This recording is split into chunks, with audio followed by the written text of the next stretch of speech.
Kedapsan Sabtu, dapur santapan sabda Allah dan tubuh darah Yesus, Minggu Prapaskah 1B, 18 Februari 2024. Umat Allah dalam Kristus. Santapan sabda hari Minggu Prapaskah 1 ini dari kitab Kejadian, Mazmur, surat pertama Petrus, dan Injil kabar gembira Markus. Apa yang Allah katakan dalam kitab Kejadian? Allah menciptakan seluruh alam semesta baik, seperti diulang-ulang 6 kali. Bahkan sesudah menciptakan manusia, Allah menegaskan pada kali ke-7 sebagai sungguh baik. Tetapi manusia berdosa, yaitu merusakkan hubungan dengan Allah, tidak taat pada apa yang Allah minta, untuk tidak makan buah pohon di tengah taman. Manusia juga berdosa satu sama lain dengan saling menuduh. Manusia juga berdosa kepada alam semesta dengan mempersalahkan ular yang dituduh menggoda manusia. Selanjutnya Kain membunuh saudaranya Habel. Kejahatan dan dosa itu memenuhi dunia seperti titik-titik air menjadi banjir besar sehingga membinasakan manusia yang melakukan dosa itu. Setiap kali berdosa, manusia membinasakan diri sendiri.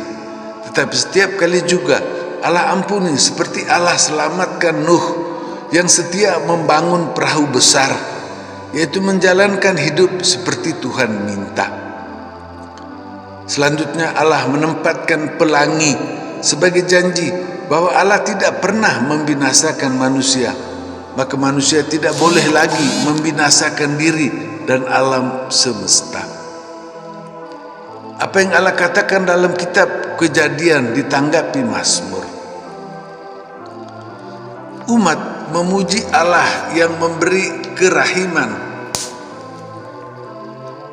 yaitu membawa anaknya ke dalam diri Allah sendiri, lengkap dengan kebaikan dan dosa-dosanya. Allah membawa umatnya melalui padang gurun dengan begitu banyak dosa melawan Allah. Tetapi Allah di Sinai memberikan dekalog 10 kata itu untuk menjadi Taurat, yaitu pengajaran, penunjuk supaya umat dapat berjalan lurus dan tidak tersesat sampai tiba di tanah terjanji. Umat hendaknya dengan rendah hati mengikuti Tuhan, taat kepada Allah. Apa yang Allah katakan dalam kitab Kejadian ditanggapi Mazmur dipenuhi dalam Injil kabar gembira Markus. Yesus memulai masa hidupnya di muka umum. Roh membawa Yesus ke padang gurun dan dicobai iblis. Markus tidak merinci godaan itu seperti Matius dan Lukas yang cerita 3 godaan. Pertama, di padang gurun, waktu iblis minta Yesus mengubah batu menjadi roti. Lalu Matius dengan godaan kedua, Lukas yang ketiga, di atas bubungan bait Allah untuk terjun ke bawah supaya semua orang menerima Yesus yang mulia. Dan godaan Matius ketiga di gunung tinggi, Lukas kedua, setan mau memberi semua yang Yesus saksikan itu asal Yesus sujud menyembah setan. Tetapi Yesus menang atas 3, artinya semua godaan. Malaikat melayani Yesus. Yohanes yang menyiapkan umat untuk bertobat, menerima Dia yang lebih besar yang akan datang itu, sudah dipenjarakan oleh Herodes. Dan Yesus menyampaikan kalimat pertama pewartaannya dengan mengajak bertobat dan percaya kepada Injil kabar gembira.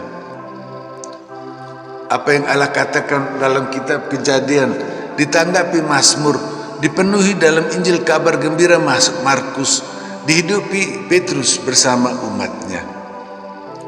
Yesus sudah menjadi orang berdosa dengan mengambil dosa semua manusia dan menanggung pada dirinya sampai mati di kayu salib.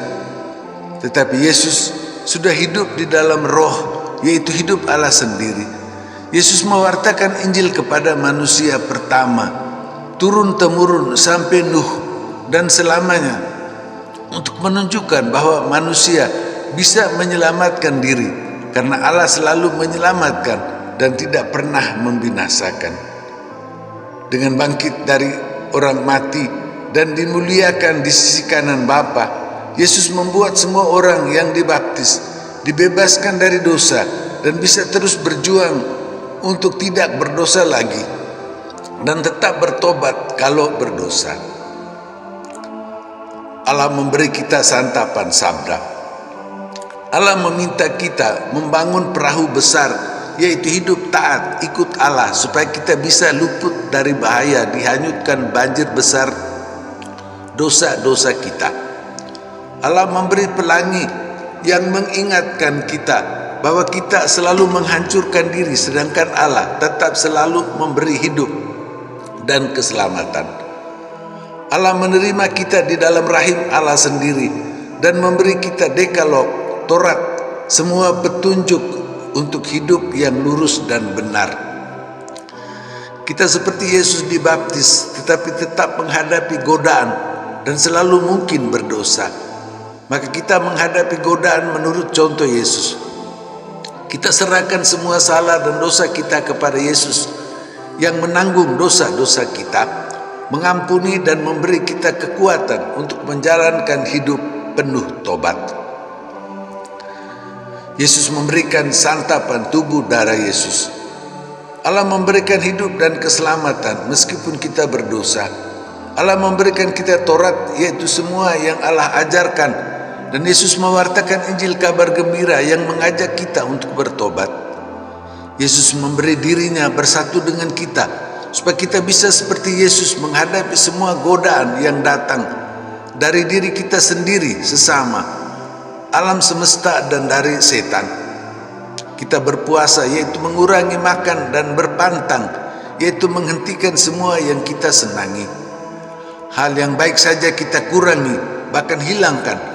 Maka kita bisa kurangi sampai hilangkan kesalahan dan dosa.